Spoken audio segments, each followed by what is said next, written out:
So yun, testing natin to, yung unit ni Sir Matensio na tactical standard. So mamaya ko na ipapakita yung buong unit. So magte-testing mo tayo dito sa 25 yards tsaka sa yun 50 sa dulo. So dito tayo sa 25 yards, 25 meters pala. So testing ko muna to para direct na tayo. Center, yun malayo, nasa kabila.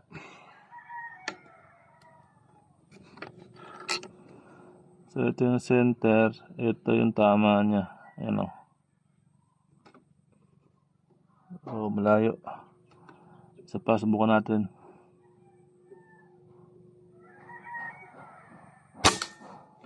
Nandun pa din.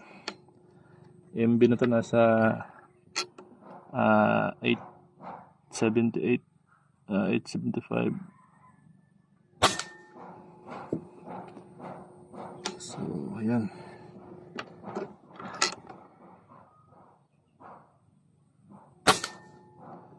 So, dun, mag-barrel indexing muna tayo bago natin to ituloy. So, tatanggalin ko yung camera pag na-barrel indexing na, saka ko itutuloy sa 25, saka sa 50 sa final test natin. So, yan, natapos ko lang mag-barrel indexing. So, medyo, yan, sa 25, saka sa 50. So, medyo ano siya, mahirap lang talaga. Ang unang position niya sa barrel indexing ito. Yan, itong may dot na to.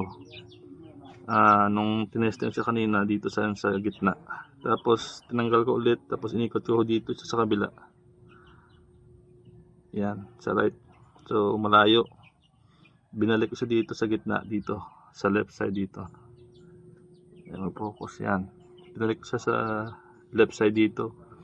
So nag-align siya ng konti, tapos nag-adjust ako ng konti yan sa taas. Yan, konting-konti na lang yan. So pwede na yan sa 25 meters. Yan, kabit natin to sa scope cam para makita ninyo. So yan, ito yung unang indexing. Ito yung endpoint ko, yan sa gitna.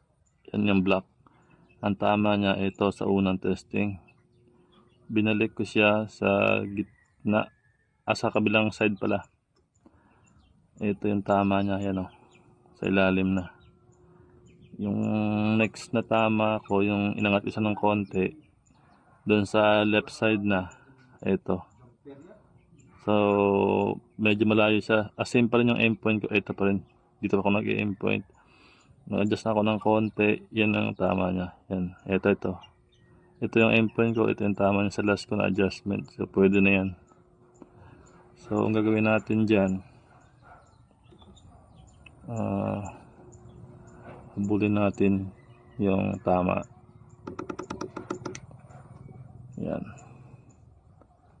Tapos testing na lang. Zero ko lang sa scope ko.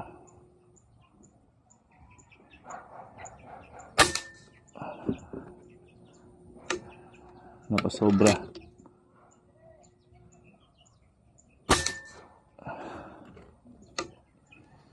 Three shots para confirm. Yan, konti pa.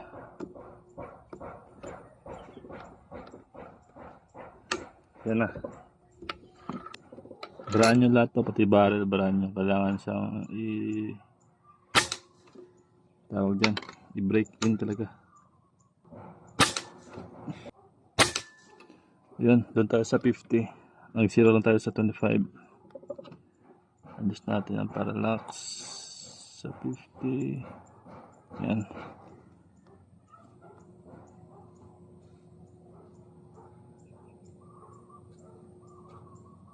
So hindi ko lang alam kung kita ba dyan. Zoom natin ng konti. Nasa 25. Yan, 25x.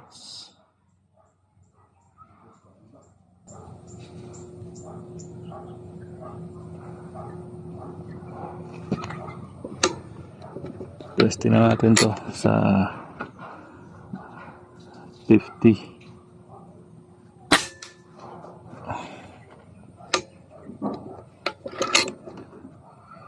Isa, dalawa,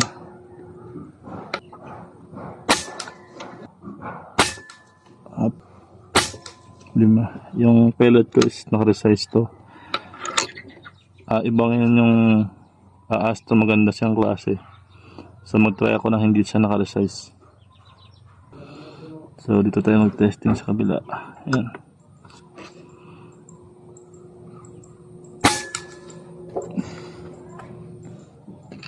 Ang gamit kong pellet is Astro pa rin na straight out of the box lang. Yan.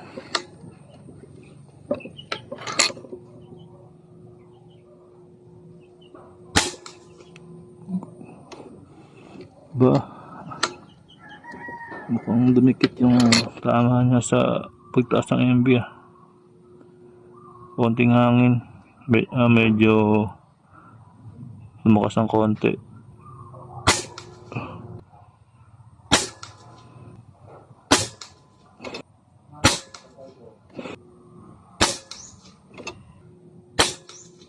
Siyam.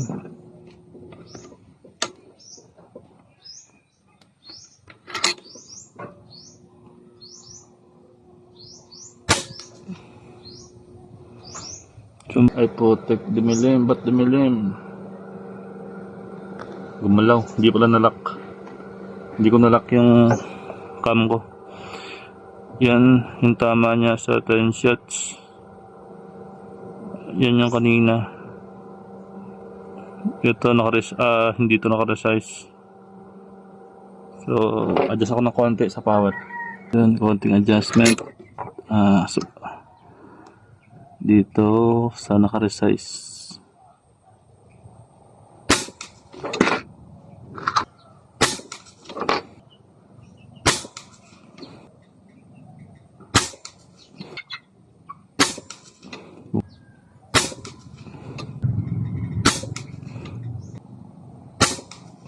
Walo.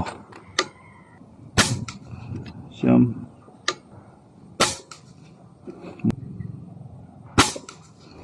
Konti na lang pala yung hangin. Yun, bumaba na yung tama niya. Pero yung apat sa ilalim, konti na lang yung hangin. Kanina pa kasi ako nag-testing dito. So, yun, titignan natin. Kukunin natin yung target. Ayan, nandun yung target natin. Maya-maya kunin natin. Ito yung unit natin. Ayan. Yun, medyo mahangin lang. Yung hangin pa, pasulpot-sulpot. Hindi siya yung steady. Tapos si hinto maghangin. Yun, at least open field na subukan natin sa 50. Kung anong size ng target yung groupings niya. So yun, ito yung tama niya sa 25 meters. Barrel index yung una, ito yung aim point. Pangalawa, ito sa ilalim. Pangatlong adjust, ito. Tapos ito, hanggang nag-zero tayo dito. So yun, 5 shots. 5 shots. Zero lang naman to. Hindi to importante. Ang 50 ang pinaka importante. Kasi yung average talaga ng distance sa hunting is mga 50 ganun, 40, 30, 60, 70. Usually ganung range yung mga targets ng mga nag-hunting o nagpiplinking. So, sana yung piso dito. Ito. Ito naka-resize. Yan, naka-resize yan. Ito siguro yung hindi naka-resize. Hindi ko lang matandaan. Yung last ko na adjustment is ito. 14 shots yata or 15. Ito. So, pumailalim siya dahil wala na palang hangin. Pero kung tama lang yung hangin niya, dyan siya level sa taas. Hindi siya bababa. So, kaya pala. Nasa 1.6 na lang yung output niya. Nasa 1.8 yan eh. So, mababa na. So, pero kahit na yung piso, pasok pa rin, kapit pa rin sa piso, yung 15 or 14. Meron lang isang nasa labas. Ganon din sa ibang MB to. Nasa 900 plus na yata to. So, may tatlo. Yun sa dulo. Sa dalawa tatlo. Sa labas. Ito, kapit. Kapit sa piso. Sa 50 yards. So, yun. Yun yung testing sa unit ni Sir Matencio. Ito yung pellets na ginamit ko. So, bago to. Kaya magandang klaseng pellet. Para siyang JSB, no? Bago siya. Tapos wala siyang level yung lahat ng ano niya, yung sides niya. Maganda. Ito yung naka-resize. Yan. Ito naman ang kanina na kinuha ko sa box. Hindi ito naka-resize pero sakto lang. Kasi yung bago nating barrel, DBB, sakto na yung chamber niya. Hindi na siya maluwang sa loob. Yan, parang JSB. Hindi pa ito naka-resize pero maganda siya tumama. Nahulog. Yan. Kaya solid din tong Astro. Pang hunting lang, sulit. So yun, yung unit ni Sir Matencio. Yung gamit ko pala na scope is yung EDPRS. Yan. Tapos yung sidekick scope cam natin na galing kay Sir John Brent. Yan, solid din yan. Papalitan ko na to ng side cam para mas maganda. Yung order na sir is with silencer lang, tapos naka 22 inches na DVR. Tapos yung tactical is standard lang yan. Nag-upgrade siya sa silencer at saka sa barrel. So yung bipod sa akin yan. So yung scope sa akin din yan. So yun lang ang setup na siya, standard lang na tactical pang blinking. So yan, nung maglabas kami nito ng mga ganitong design na mahaba yung rail. So madami na rin yung ngayon na mas mahaba yung rail na nilalabas. Maganda lang naman tingnan siya. Pero dati kasi yung uso dito lang nilalagay yung mga rail. Katulad sa FX, itong pinaka-receiver may rail yan dito. So dito yung bipod.